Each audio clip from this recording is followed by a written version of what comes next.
आज के लेक्चर में हम बात करेंगे रेप्लिकेशन के बारे में। तो रेप्लिकेशन जो है प्रोकैरियोट्स में भी होती है, यूकैरियोट्स में भी होती है। तो हमारा जो मेन फोकस होगा वो यूकैरियोट्स पर होगा। ठीक है, तो हमारा टॉपिक है डीएनए रेप्लिकेशन इन यूकैरियोट्स। सबसे पहले अगर बात करें रेप्लिकेशन की कि रेप्लिकेशन हम किसको कहते हैं, व्हाट इज़ द रेप्लिकेशन, यानी कि ये वर्ड निकला है रेप्लिका से। ठीक है, रेप्लिकेशन का मतलब होता है रेप्लिका। तो इसमें हम क्या कहते हैं कि रेप्लिकेशन में सेल्फ सिंथेसिस ऑफ डीएनए। तो इस रेप्लिकेशन में क्या होता है कि सेल्फ सिंथेसिस ऑफ डीएनए होती है, यानी कि एक हमारे पास डीएनए होता है, वो अपनी ही जैसी जो है एक डॉटर डीएनए बना देता है, अपनी एक कॉपीज़ बना देता है। इसको हम कहते हैं कि ये रेप्लिकेशन है, यानी कि ये हमारे पास डीएनए है। ये क्या है, ये हमारे पास डीएनए है। ठीक है, इसने अपनी ही जैसी जो है दो हमें कॉपीज़ बनाकर दे दी। ये क्या है, ये हमारा पेरेंट डीएनए था। अब ये जो है ये क्या है, ये डॉटर डीएनए है।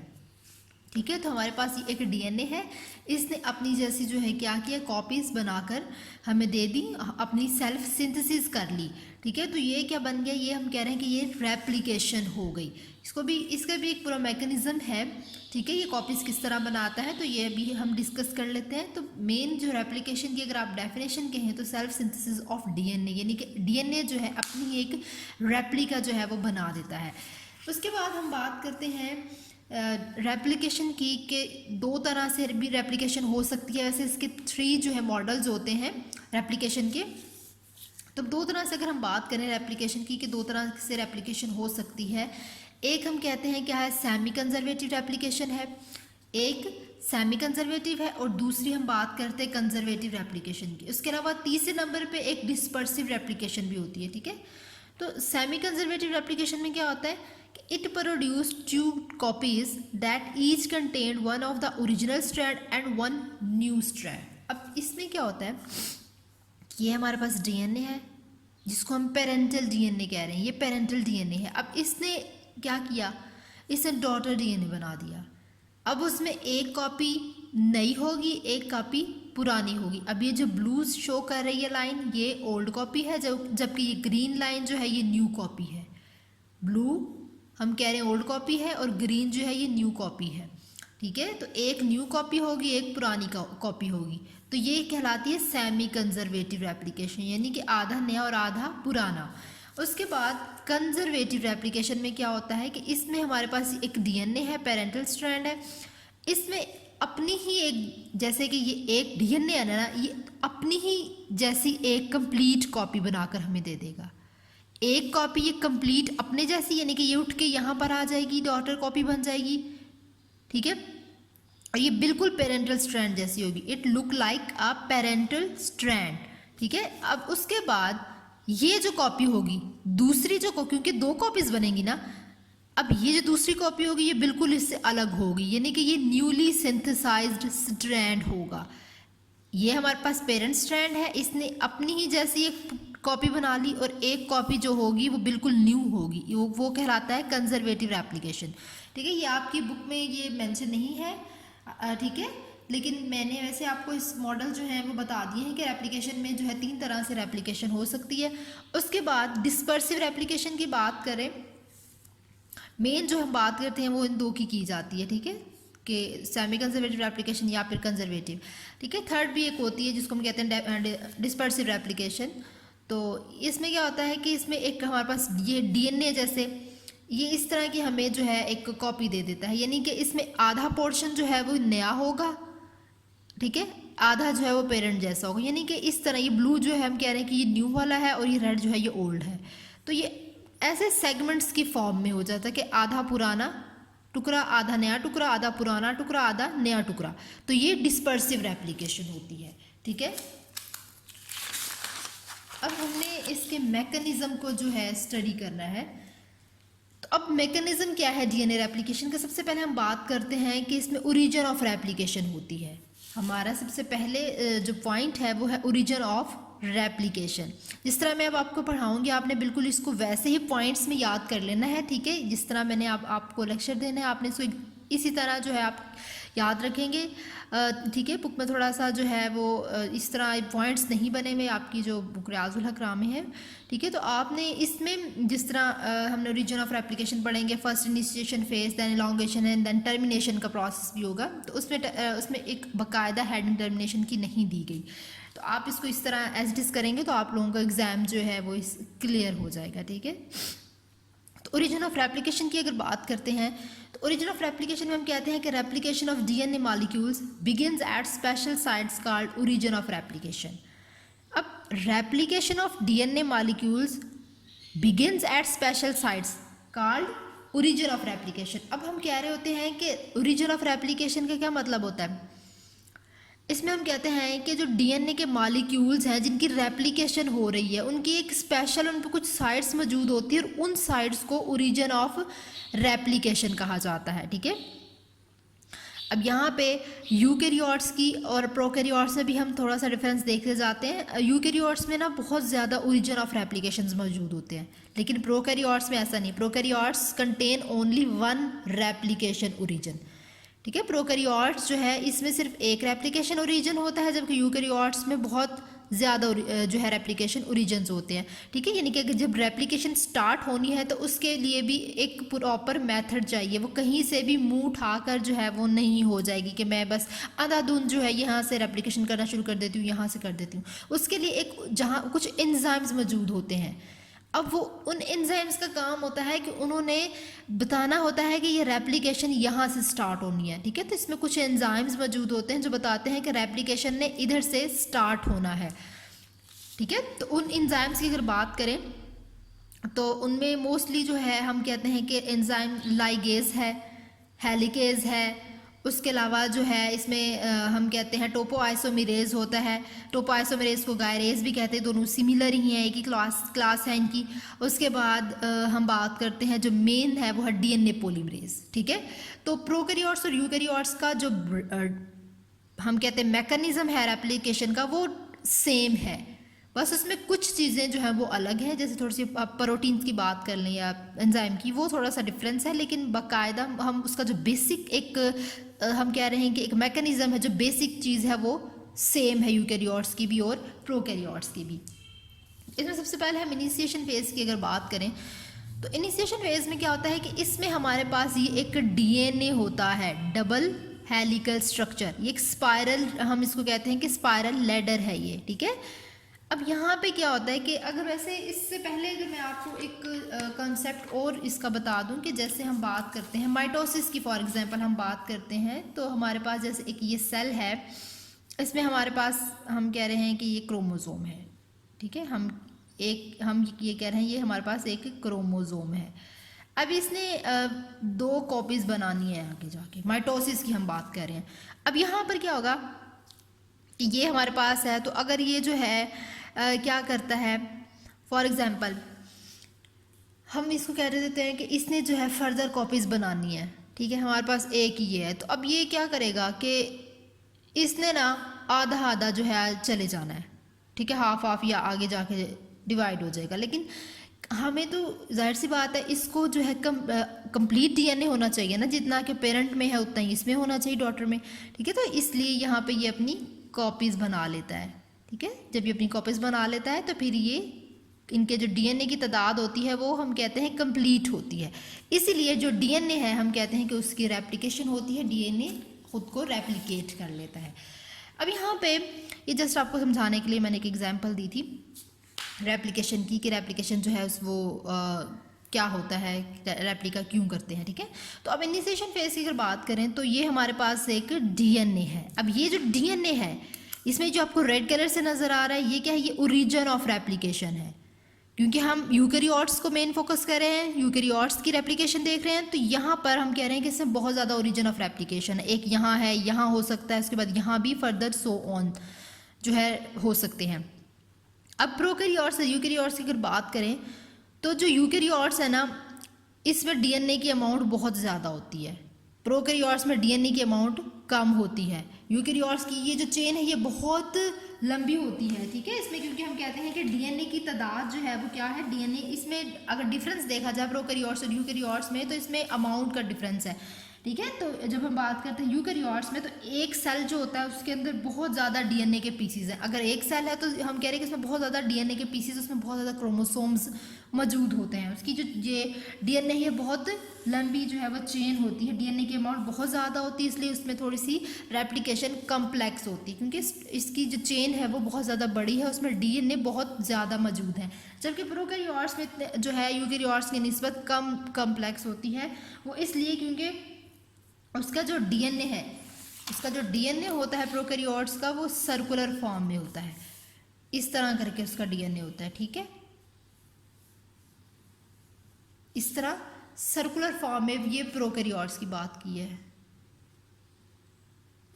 ठीक है, ये प्रोकैरियोट्स की बात करेंगे। प्रोकैरियोट्स में इसका जो डीएनए है वो क्या है, सर्कुलर है, जबकि यूकेरियोट्स में इसकी चेन बहुत लॉन्ग होती है। ठीक है, ये बात की हमने यूकेरियोट्स की।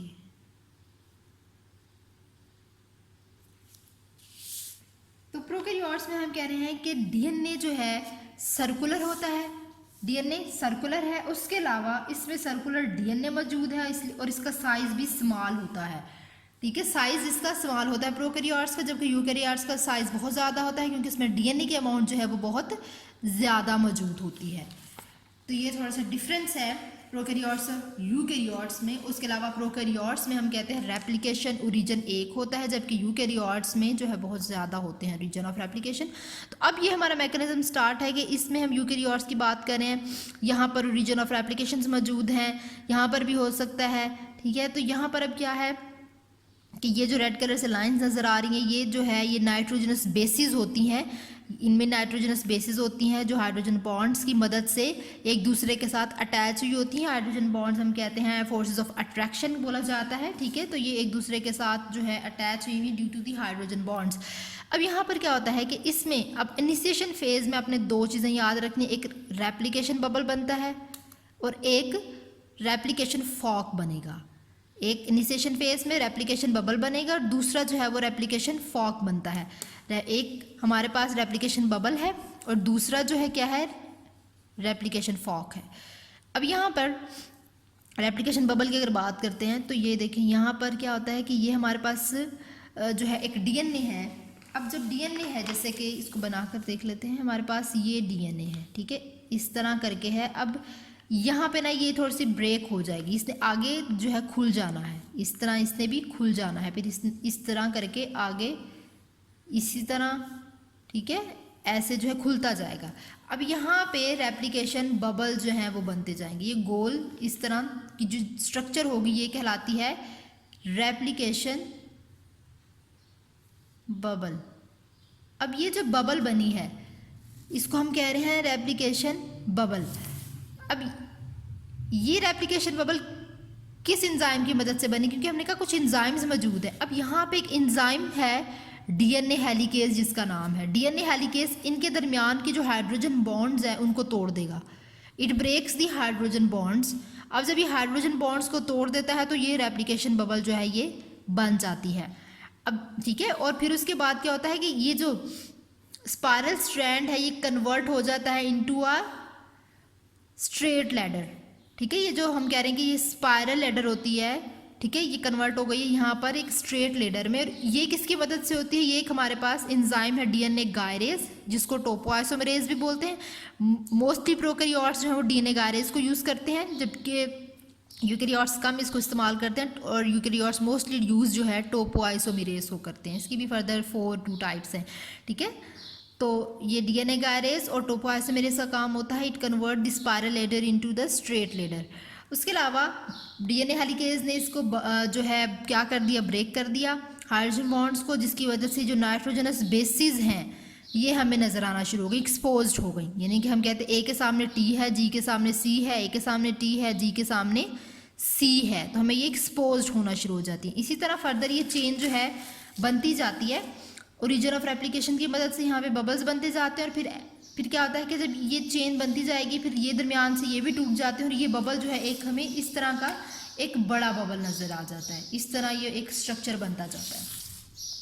ठीक है, तो यहाँ पर हमने देख लिया बबल बन गई। अब रेप्लिकेशन फॉर्क क्या होता है। रेप्लिकेशन फॉर्क एक वाई एक वाई की तरह का स्ट्रक्चर होता है। अब उसके यानी कि ये जो रेप्लिकेशन बबल बनती है, इसके ये जो कोने हैं, एक ये साइड और एक ये साइड, इसको हम कहते हैं कि ये क्या है, ये रेप्लिकेशन फॉक है।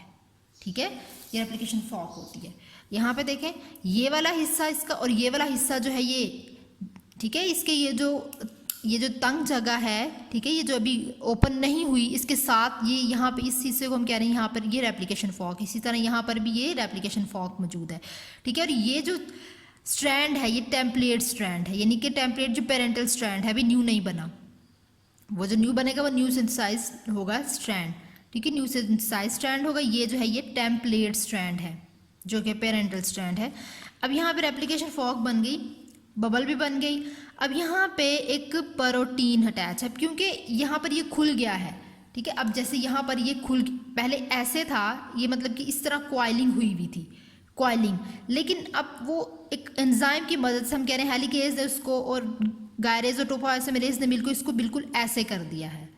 इस तरह करके ये क्या हुआ, बबल बन गई। अब ये दोबारा से एक दूसरे के साथ ना जुड़ जाएं, इस तरह दोबारा से ना हो, क्योंकि इनके दरमियान में हाइड्रोजन बॉन्ड्स मौजूद हैं। जो नाइट्रोजनस बेस हैं इनको आपस में कनेक्ट किया हुआ है हाइड्रोजन बॉन्ड्स ने। अब ये बिल्कुल दोबारा से एक साथ ना मिल जाए, तो इनके लिए एक प्रोटीन है जिसको हम SSBP प्रोटीन कहते हैं। अब SSBP प्रोटीन क्या है, सिंगल स्ट्रैंड बाइंडिंग प्रोटीन। ये एक क्लिप की तरह की होती है, बिल्कुल जैसे एक क्लिप होती है, एक पिन होती है। ठीक है, जैसे आप अपने हेयर्स पे यूज़ करते हैं, तो उसकी मदद से आपके जो हेयर्स हैं वो एक जगह स्टिल रहते हैं। ठीक है, तो इसी तरह ये जो ग्रीन से शो कर रहे हैं ये क्या है, ये SSBP प्रोटीन है। इसकी मदद से ये इनको जो है बिल्कुल ऐसे रखता है, ऐसे नहीं होने देगा, इनको ऐसे रखेगा। ठीक है, तो ये SSBP प्रोटीन का क्या काम था कि ये क्लिप की तरह का काम करता है। It prevents reunion of two strands, कि ये आपस में इन दोनों को बचाता है कि ये दोबारा एक दूसरे के साथ ना मिल सकें। ठीक है, तो हमने अभी तक बात कर ली है, रेप्लिकेशन बबल की बात कर ली है, उसके अलावा हमने रेप्लिकेशन फॉक की बात कर ली है, और हमने एक SSBP प्रोटीन की बात कर ली है। अब यहाँ पर देखें, ये रेप्लिकेशन फॉक को हम दोबारा से इसका स्ट्रक्चर देख लेते हैं। ये हमारे पास रेप्लिकेशन फॉक है और ये भी हमारे पास रेप्लिकेशन फॉक है। तो इस तरह का, अब हम इसके आधे हिस्से को अगर देखें तो ये एक वाई लाइक स्ट्रक्चर है। ठीक है, ये रेप्लिकेशन फॉक है। अब रेप्लिकेशन फॉक पे क्या होता है कि new strands of DNA elongate on these forks. अब हम कह रहे हैं कि जो DNA पे न्यू स्ट्रैंड बनेगा, ठीक है, वो इन फॉक्स पर बनेगा। New strand of DNA elongates on these forks, इन फॉक्स पे न्यू स्ट्रैंड बनेगा। ठीक है, तो इसका काम ये है कि इन पे न्यू स्ट्रैंड बनता है। अब यहाँ पे एक चीज़ आपने और याद रखनी है कि जो न्यू स्ट्रैंड बनता है, ठीक है, जो आगे हम कह रहे हैं कि इन स्ट्रैंड्स पर DNA की इलॉन्गेशन होनी है, ये जो भी चीज़ आगे ऐड होनी है उसकी डायरेक्शन, ये जो मैंने एरो से शो किया है, इस तरफ होगी। ठीक है, तो कुछ आपने ये गलती नहीं करनी कि आपने एरो का मुंह जो है इस तरफ कर देना, इस तरफ नहीं करना, इस तरफ आप एरो का मुंह नहीं करेंगे, इस तरफ ही होगा। यानी कि इसका क्या है कि जहाँ पर अनकॉइलिंग होगी, अनकॉइलिंग जाहिर सी बात है, एक जहाँ पर ये तंग है इसी तरफ होगी ना, खुले रीजन से कम रीजन की तरफ। जहाँ पे अभी ये अनजिप है ये अनजिप नहीं है, ठीक है, क्योंकि अनजिप इसने भी होना है। अब जैसे जैसे क्या होगा कि एक हमारे पास, जैसे फॉर एग्जांपल ये है हमारे पास एक स्ट्रैंड है, ठीक है, अब जैसे जैसे ये खुलता जाएगा साथ साथ नया जो है वो भी बनता जाएगा, साथ साथ नया स्ट्रैंड भी बनता जाएगा। ठीक है, तो जैसे जैसे फास्टली ये काम हो रहा होता है कि जैसे जैसे ये खुल रहा है, ये खुलता गया है, वैसे वैसे एक नया जो कॉपी है वो भी साथ साथ बनती चली जाएगी। तो अब सेकंड हम बात करते हैं elongation of a new strand. अब यहाँ पर हमने इनिशिएशन तो देख ली, अब elongation of a new strand की बात करते हैं। अब इलॉन्गेशन ऑफ न्यू स्ट्रैंड में आपने कुछ पॉइंट्स हैं उनको पहले याद रखना है। ये कुछ पॉइंट्स हैं। अब यहाँ पे एक टेम्पलेट रीडिंग होती है, टेम्पलेट की रीडिंग 3 to 5 एंड। अब यहाँ पे क्योंकि ये स्ट्रैंड एंटी पैरेलल है, ठीक है, यानी कि एक एंड पे 3 एंड, एक 3 एंड होता है, एक 5 एंड, ठीक है। एक अगर बात करते हैं इस तरह हम बात करते हैं ना कि एक अगर 3 एंड है तो दूसरी साइड पे इसका 5 एंड है, इसका अगर 5 एंड है तो दूसरी साइड पे इसका 3 एंड होगा, एक एंटी पैरेलल है।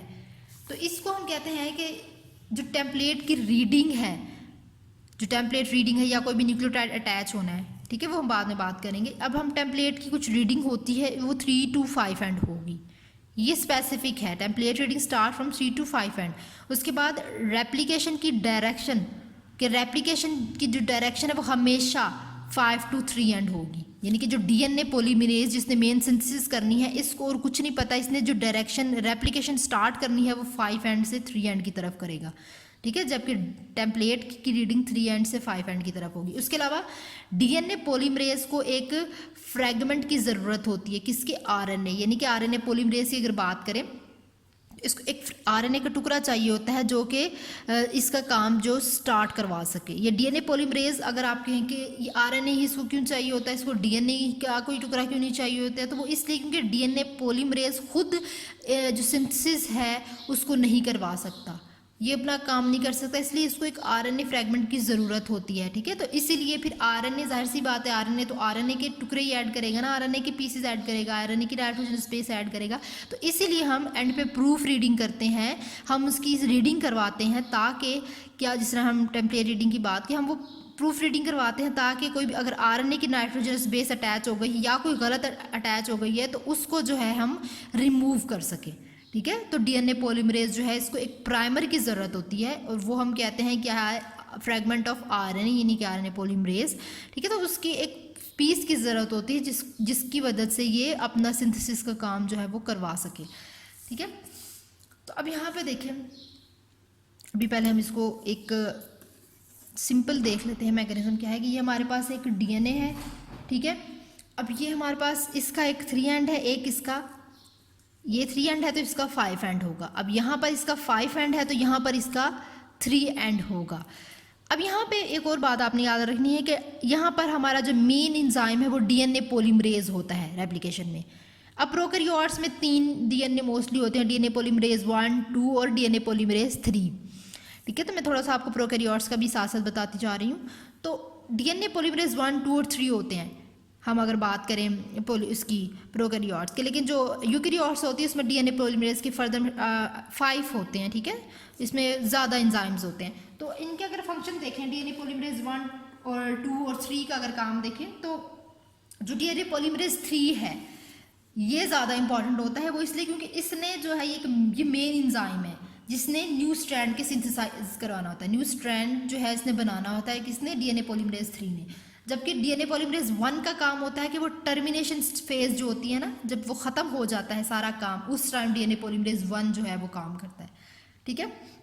और डीएनए पॉलीमरेज जो 2 होता है उसका काम रिपेयरिंग का होता है, ये मैंने लिखा हुआ है। डीएनए पॉलीमरेज 3 एक मेन एंजाइम है जो कि सिंथेसाइज करता है न्यू स्ट्रैंड, जबकि डीएनए पॉलीमरेज 2 जो है वो repairing process of DNA. Repairing का क्या मतलब है कि डीएनए में अगर कोई डैमेज आ जाता है तो डीएनए पॉलीमरेज 2 उस डैमेज को ख़त्म करता है, ठीक है, उसको रीफिल कर देता है। अगर कोई मिस्टेक हो जाती, कोई हम कह रहे हैं कोई हमारे डीएनए में कोई डैमेज आ गया है, हमें नहीं पता होता, वो खुद ब खुद डीएनए पॉलीमरेज 2 जो है वो हमारे डीएनए में वो उस डैमेज को कवर कर देता है, ठीक है। अब ये हमारे पास जो है एक स्ट्रैंड है, हम कह रहे हैं कि जो अनजिप हुआ हुआ है, जो हम कह रहे हैं कि रेप्लिकेशन फॉर्क है हमारे पास, ठीक है, उसका हमने आधा हिस्सा जो है वो लिया हुआ है, एक साइड वाला, उसको हम अभी देख रहे हैं, क्योंकि सारी चेन में बिल्कुल इसी तरह काम होगा। तो अब यहाँ पर डीएनए पॉलीमरेज 3 है, यहाँ पर अब डीएनए पॉलीमरेज 3 है, ठीक है, यहाँ पर ये रेड से मैंने डीएनए पॉलीमरेज को शो किया हुआ है। अब इसको एक प्राइमर की ज़रूरत है, जो हम कह रहे हैं कि आरएनए का एक पीस है। अब यहाँ पे क्या है कि एक हमारे पास लीडिंग स्ट्रैंड है और एक हमारे पास लैगिंग स्ट्रैंड होता है, जो आपको पता हो। अब यहाँ पर हमारे पास कुछ, इसको अगर हम देख लें, इस तरह करके देख लेते हैं, हम इसको ना इस तरह मैं शो कर देती हूँ। इस तरह का हमारे पास एक है, फॉर एग्जांपल रेप्लिकेशन फॉर्क है, दैट इज द 3 एंड, ठीक है, ये हमारे पास क्या है, 3 एंड है, और ये हम कह रहे हैं फॉर एग्जांपल 5 एंड है, that is the 5 and that is the 3 and. अब क्या है कि हमने बात करनी है कि अब हम बात कर रहे हैं कि एक हमारे पास लैगिंग होता है और एक लीडिंग स्ट्रैंड होता है। अगर हम बात करें कि यहाँ पे एक डीएनए पॉलीमरेज है, that require a primer, DNA polymerase है, उसको एक प्राइमर की ज़रूरत होती है, इसको हमने प्राइमर को इधर रख देना है। अब ये जो प्राइमर है इसने ना काम स्टार्ट करवा देना। अब यहाँ पे क्योंकि 3 to 5 एंड है, हमारे पास 3 to 5 एंड है, तो टेम्पलेट की रीडिंग हमने बात की थी 3 to 5 एंड होती है, ठीक है, क्योंकि रीडिंग हमेशा इसने इस तरह करनी है 3 to 5 एंड, ठीक है। लेकिन हमने बात की कि न्यू स्ट्रैंड की जो सिंथेसाइज होना है, जो न्यू स्ट्रैंड बनेगा वो कहाँ से, वो रेप्लिकेशन डीएनए पॉलीमरेज जो है वो कहाँ से स्टार्ट करेगा, 5 to 3 एंड। तो डीएनए पॉलीमरेज को एक प्राइमर की ज़रूरत थी। अब इस प्राइमर ने इस तरह रीडिंग स्टार्ट कर दी 5। अब यहाँ पर 5 एंड है, तो यहाँ पे ये एंड कौन सा होना है, सॉरी यहाँ पर जो है ये नहीं, ये 3 एंड है, ये 5 एंड है, ठीक है। यहाँ पर हमारे पास जो है क्या है, ये मुझे लगा यहाँ पर ना 3 एंड मैंने लिखा है, ठीक है, तो ये थोड़ी सी मिस्टेक हो गई। अब देखें दोबारा से हम देखते हैं कि यहाँ पर क्या है कि यहाँ पर हमारे पास 3 एंड है, यहाँ पर हमारे पास एक 5 एंड है। अब अगर हम बात करते हैं कि हम कहते हैं कि रीडिंग जो है वो 3 से 5 एंड होनी है, ठीक है, तो अब हमारे पास एक डीएनए पॉलीमरेज है जिसको एक प्राइमर की ज़रूरत है, क्योंकि हमने रेप्लिकेशन 5 एंड से कहाँ करनी है, हमने रेप्लिकेशन 5 एंड से 3 एंड करनी है, जबकि टेम्पलेट की रीडिंग 3 एंड to 5 एंड है। अब रीडिंग तो हम कह रहे हैं कि ठीक है 3 से 5 जो है वो हो जाती है, ठीक है। लेकिन अब क्योंकि इसने क्या काम करना है, इसने क्या काम करना है, इसने कुछ पीसेस कर लेने, यानी कि हम कह रहे हैं कि मैं अगर आपको आसान लफ्ज़ों में इसको समझाऊं तो हम कहते हैं कि ये सारी जो है एकदम रेप्लिकेशन स्टार्ट नहीं कर देगा, ठीक है। अब यहाँ पर फॉर एग्जांपल हमारे पास ए मौजूद है, तो इसके साथ आके टी अटैच हो जाएगा। अब ये कहाँ से आएंगे, हमारे अगर सेल है उसमें कुछ नाइट्रोजनस बेस बाहर इस तरह मौजूद होती हैं, तो डीएनए पॉलीमरेज उनको उठा के यहाँ पर अलाइन करना शुरू कर देता है, ठीक है। एक कम्प्लीमेंट्री स्ट्रैंड बनाना है जिसको हम कह रहे हैं कम्प्लीमेंट्री स्ट्रैंड। ए है तो यहाँ पर टी अटैच हो जाएगा, जी है तो यहाँ पर सी अटैच हो जाएगा, सी है तो जी अटैच हो जाएगा। अब क्या हुआ कि उस प्राइमर की मदद से, ये एरो आपने जस्ट इतना लगाना है, आप इस प्राइमर की मदद से हमने इस तरह जो है ये स्टार्ट करवा दिया। अब इसका हम रुख यहाँ पर करेंगे, वो इसलिए इसका रुख हम यहाँ पर क्यों करेंगे। अब यहाँ पे आपने एक बात याद रखनी, अब यहाँ पे हमने 3 और 5 एंड की बात की ना, टेम्पलेट रीडिंग तो सही जा रही है, लेकिन रेप्लिकेशन की हमने बात करनी है। तो ये जो कॉम्प्लीमेंट्री स्टैंड बनता है ना, अगर इसका 5 एंड है तो इसका एंड जो है वो 3 होगा और इसका 5 एंड, यानी कि ऐसे है ना हमारे पास ये है, तो ये हमारे पास फॉर एग्जांपल 5 और 3 है, तो यहाँ पर जो कम्प्लीमेंट्री बन रहा है, ये जो कम्प्लीमेंट्री बन रहा है ना, ये इस तरह है ना 5 एंड, ये इस तरह है 5 एंड है 3 एंड। अब ये जो न्यू कम्प्लीमेंट्री बन रहा है ना, अगर यहाँ पर 5 एंड है तो यहाँ पर इसका 3 एंड होगा और यहाँ पर अब इसका 5 एंड, ये आपने याद रखना है। इसका अगर यहाँ पर 5 एंड है, इसका 5 एंड है, तो यहाँ पर इसका 3 एंड होगा और यहाँ पर इसका 5 एंड, ठीक है। तो ये इस तरह हमने बनाया है। अब यहाँ पर देखें, ये डीएनए पॉलीमरेज की वजह से इसको एक प्राइमर की जरूरत थी, बेसिस आकर साथ अटैच होगी, न्यू अलाइन हो गई, तो ये इस तरह होगी। अब दोबारा अगर प्रोकैरियोट्स की बात करें तो प्रोकैरियोट्स की जो चेन होती है वो क्या होती है, हम अगर प्रोकैरियोट्स की चेन की बात करते हैं तो इसकी भी एक रीज़न है कि प्रोकैरियोट्स की जो चेन है वो क्या होगी, लॉन्ग होगी। प्रोकैरियोट्स की चेन ज़रा लॉन्ग होती है, यूकैरियोट्स की छोटे छोटे टुकड़ों में होती है, ज़रा स्मॉल होती है, ठीक है। प्रोकैरियोट्स की चेन लॉन्ग जबकि यूकैरियोट्स की ज़रा स्मॉल होती है। तो वो इसमें एक रीज़न है कि प्रोकैरियोट्स में क्या होता है कि 1000 से 2000 न्यूक्लियोटाइड्स के बाद जो है वो प्राइमर जंप करेगा, ठीक है। और लेकिन जबकि हम बात करें अगर यूकैरियोट्स की, तो उसमें क्या होता है, यूकैरियोट्स में 100 से 200 न्यूक्लियोटाइड्स जो हैं वो क्या करेंगे, 100 से 200 न्यूक्लियोटाइड्स के बाद जो है इसने एक प्राइमर ने दोबारा से जो है अपना काम शुरू कर देना होता है, ठीक है।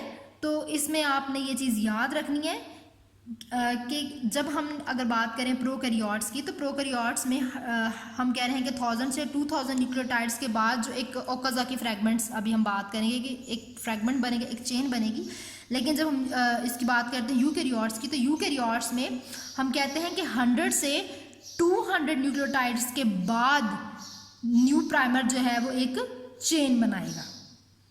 ठीक है, तो यहां पर देखिए,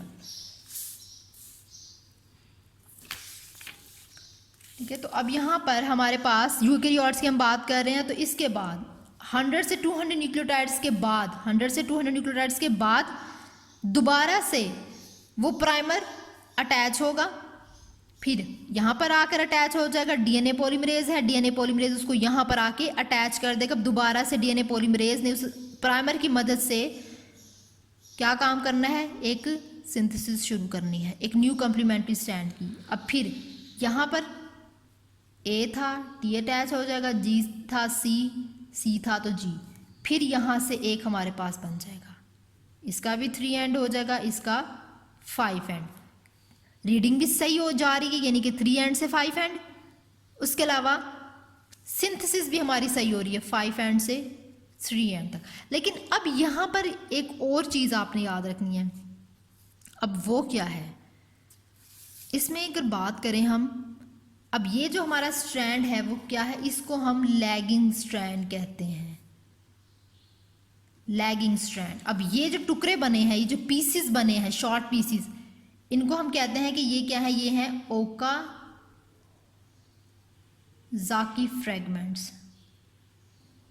इनको हम ओकाज़ाकी फ्रैगमेंट्स कहते हैं। ठीक है, अब दूसरे अगर बात करें इस साइड की, ठीक है, तो अगर हम इस साइड की बात करते हैं तो हम बात करें 3 to 5 हमने रीडिंग करवानी है, 3 to 5 रीडिंग करवानी है। तो हम यहाँ पर हमारे पास डीएनए पॉलीमरेज और यहाँ पर हमारे पास एक प्राइमर है। अब यहाँ पर इस तरह स्टार्ट हो जानी है सिंथेसिस। यहाँ पर भी इसी तरह ए था तो टी के साथ टी आके जुड़ जाएगा, जी था तो सी था तो जी, ए था तो टी जुड़ जाएगा, न्यू एक बन गई। और यहाँ पर क्योंकि अब इस तरह बन रही है, रीडिंग इस तरफ है ना, 3 to 5 रीडिंग बन रही है, तो हमारे पास जो सिंथेसिस है, अब यहाँ पर 3 एंड है तो यहाँ पर 5 एंड होगा और यहाँ पर 3 एंड होगा, यानी कि 5 से 3 की तरफ हमारी जो सिंथेसिस हो रही है वो 5 से 3 हो रही है और रीडिंग भी 3 से 5 हो रही है। तो इसलिए हमारे दोनों काम सही जा रहे हैं। तो हमें सिर्फ एक ही प्राइमर की ज़रूरत थी। ठीक है, तो इसी प्राइमर ने पूरी वो चेन बना दी, पूरी सिंथेसिस कर दी। तो अब इसको हम कहते हैं कि ये है लीडिंग स्ट्रैंड। ये क्या है, ये लीडिंग स्ट्रैंड। लीडिंग स्ट्रैंड को कंटिन्यू स्ट्रैंड भी बोलते हैं, लैगिंग स्ट्रैंड को डिसकंटिन्यू स्ट्रैंड भी बोलते हैं।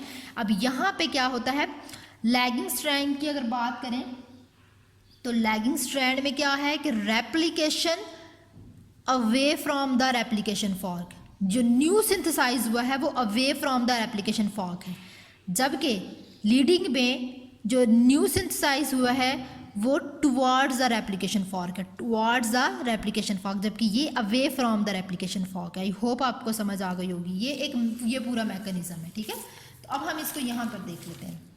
ठीक है, तो यहाँ पर अगर बात करें तो ये देखें, ये हमारे पास सेल में मौजूद है, क्योंकि हम इनसाइड द सेल बात कर रहे हैं। ठीक है, तो हम देखते हैं कि ये क्या है, ये हमारे पास बेसिस मौजूद है। अब यहाँ पर इन्होंने क्या किया, डीएनए पॉलीमरेज था। अब डीएनए पॉलीमरेज जो है उसको एक प्राइमर की ज़रूरत थी। ये हमारे पास 3 एंड है, और ये हमारे पास 5 एंड है, जबकि ये 5 एंड है और हमारे पास ये 3 एंड है। अब यहाँ पर हमारे पास जो है वो क्या है, एक हम कह रहे हैं डीएनए पॉलीमरेज है, उसके पास एक ग्रीन में जो मैंने शो किया है ये प्राइमर है। अब इसने क्या किया, रीडिंग 3 to 5 चल रही है। ठीक है, 3 से 5 तक रीडिंग सही जा रही है। अब इसने न्यू सिंथेसाइज करवाया, तो इस डीएनए पॉलीमरेज ने क्या किया, नाइट्रोजनस बेसिस जो है आके अटैच करना शुरू कर दी, कम्प्लीमेंट्री स्ट्रैंड बन गया। अब यहाँ पर जब कम्प्लीमेंट्री स्ट्रैंड बन गया, अब ये देखिए 5 से 3 तक चला गया, यानी कि 5 से 3 हमारे पास डायरेक्शन रेप्लिकेशन की 5 से 3 है, तो दोनों काम सही हो रहे हैं। तो सिर्फ एक प्राइमर की ज़रूरत है और इसको लीडिंग स्ट्रैंड बोलते हैं। लीडिंग में जस्ट एक दफ़ा प्राइमर की ज़रूरत पड़ती है। सेकेंड पे लैगिंग स्ट्रैंड की जब बात की, तो यहाँ पर हमारे पास क्योंकि यहाँ पर 5 एंड है, यहाँ पर 3 है, तो 3 to 5 रीडिंग तो है। ठीक है, अब यहाँ पे हमें, क्योंकि हम कह रहे हैं कि रेप्लिकेशन जो है डायरेक्शन वो क्या है, वो हमें फिर क्या होगा कि यहाँ पर एक दफ़ा प्राइमर अटैच करेंगे तो ये हमारे साथ जो हमारा जो नाइट्रोजन बेस अटैच कर देगा, तो 5N to 3N synthesis start हो गई।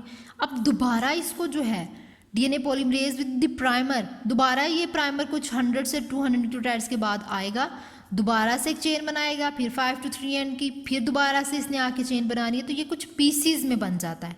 तो इसको हम कहते हैं कि लैगिंग स्ट्रैंड है। और ये जो पीसीज बनते हैं ये क्या है, ये कहलाते हैं ओकाजाकी फ्रैगमेंट्स कहलाते हैं।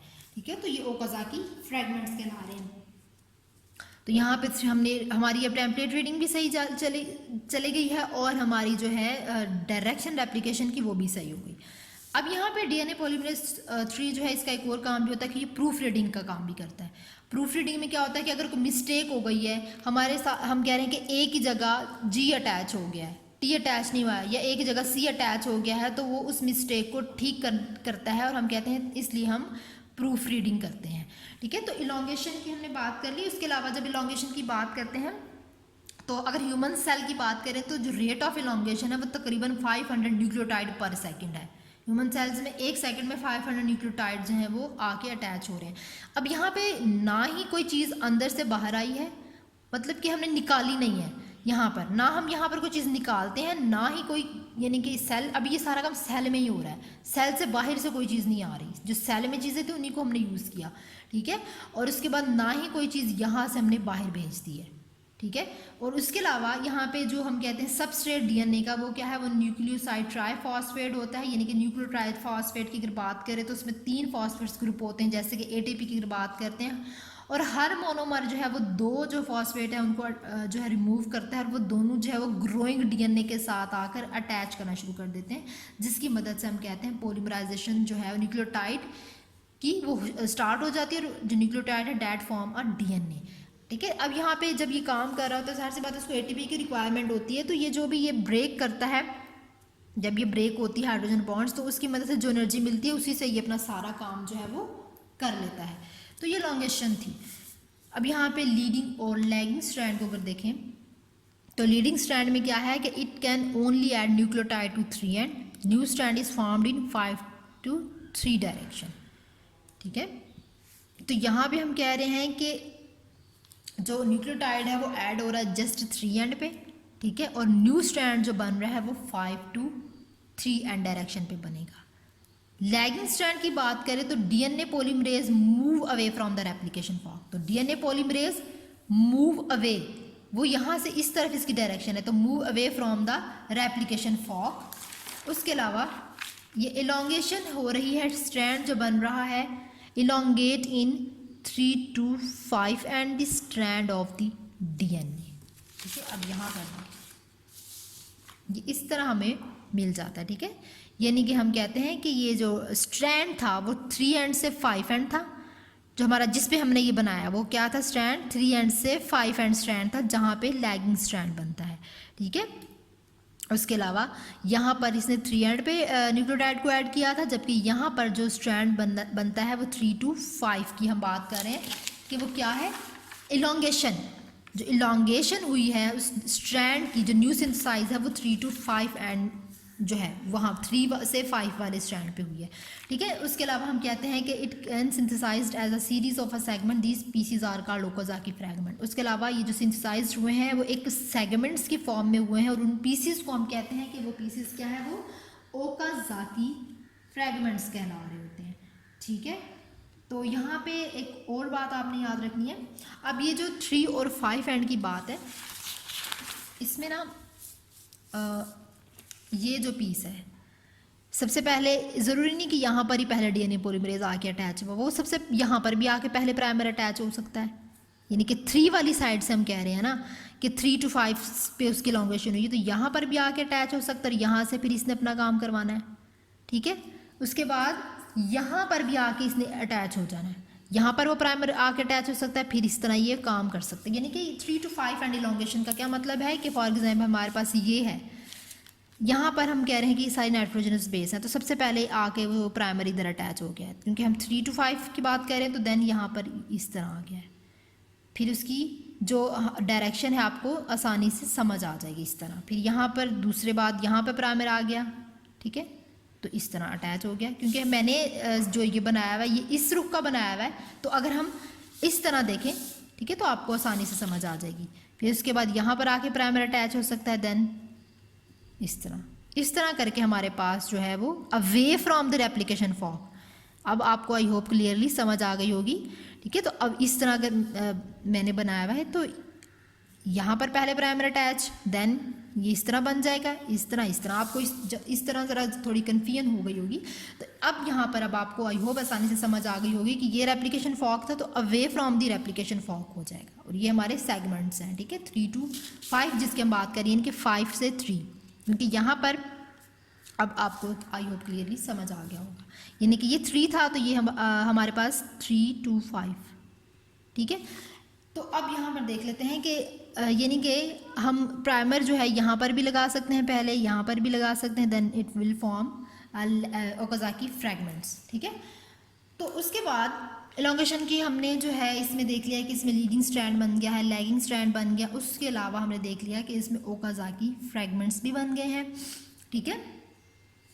तो अब यहाँ पे हम बात करेंगे, अच्छा अब यहाँ पे एक और चीज़ भी मैं आपको बता दूँ। देखिए यहाँ पे हमने 3 to 5 एंड की बात की थी, तो यहाँ पर देखें 3 एंड के बाद यहाँ पे 3 था, 3 to 5 था, तो यहाँ पर देखें 3 के बाद यहाँ पर 5 है और यहाँ पर 5 के बाद 3 है, ठीक है। यहाँ पर हमने कहा था कि यहाँ पर 5 था, तो यहाँ पर 3 एंड है और यहाँ पर 5, यानी कि दोनों स्ट्रैंड्स में एंटी पैरेलल हो रहा है, ठीक है। दोनों स्ट्रैंड में हम कह रहे हैं एंटी पैरेलल, यानी कि अगर हमारे पास ये कॉपीज़ हैं, इसका 3 है, इसका 5 है, तो इसका 5 होगा और इसका 3, यानी कि ये कॉपीज़ हैं, एक न्यू है और एक ओल्ड है। उसके बाद अब हम कहते हैं कि ये जो ओकाज़ाकी फ्रैगमेंट्स हैं ये डिस्कवर किए थे एक जापानीज साइंटिस्ट था जिसका नाम ओकाज़ाकी था, discovered by Japanese scientist Okazaki. उसके अलावा ये जो फ्रैगमेंट्स हैं are about 100 to 200 nucleotides long in eukaryotes, तकरीबन 100 से 200 न्यूक्लियोटाइड्स यूकैरियोट्स में लॉन्ग होते हैं। उसके बाद 100 से 200 के बाद वो फर्दर जंप करके एक चेन बनाता है। उसके अलावा हमने प्रूफ रीडिंग की बात की, तो हम कहते हैं कि जितने भी एरर्स होते हैं एक डीएनए के मॉलिक्यूल्स को कंप्लीट करने के बाद, तकरीबन हम कहते हैं एक में और ओनली 1 in 1 बिलियन न्यूक्लियोटाइड। उसके अलावा कुछ एंजाइम जो है वो इन एरर्स को रिमूव करते हैं।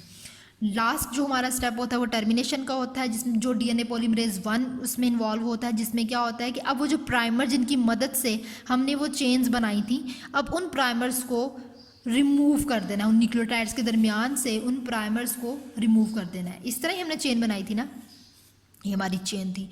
तो अब यहाँ पे जो प्राइमर्स जो ब्लैक से नज़र आ रही हैं प्राइमर्स है, अब इन प्राइमर्स को हमने रिमूव कर देना है, remove primer bye DNA ligase. अब एक और एंजाइम आएगा जिसका नाम है डीएनए लाइगेज। अब इस एंजाइम की मदद से ये जो डीएनए लाइगेज है इसकी मदद से हमने इस प्राइमर को रिमूव कर लेना है, ठीक है। अब इस डीएनए लाइगेज का काम होता है कि it will join 2 segments by the help of bonds, ठीक है। पहले यानी कि इस तरह है, ठीक है, तो इस तरह होता है कि ये रिमूव हो जाएगा, ठीक है, रिमूव हो जाएगा। इस तरह थे ना पहले, अब ये रिमूव हो के इस तरह एक बॉन्ड बना देंगे, ठीक है। तो ये हम कह रहे हैं कि ये डीएनए लाइगेज की मदद से हुआ है। तो आई होप आपको समझ आ गई होगी। तो अब यहाँ पर एक हमारे पास न्यू स्ट्रैंड बन गया है और एक न्यू स्ट्रैंड है और एक हमारे पास कम्प्लीमेंट्री स्ट्रैंड बन गया है। तो ये था आज के लेक्चर में हमने देखा रेप्लिकेशन, ठीक है। तो आई होप आपको समझ आ गई होगी।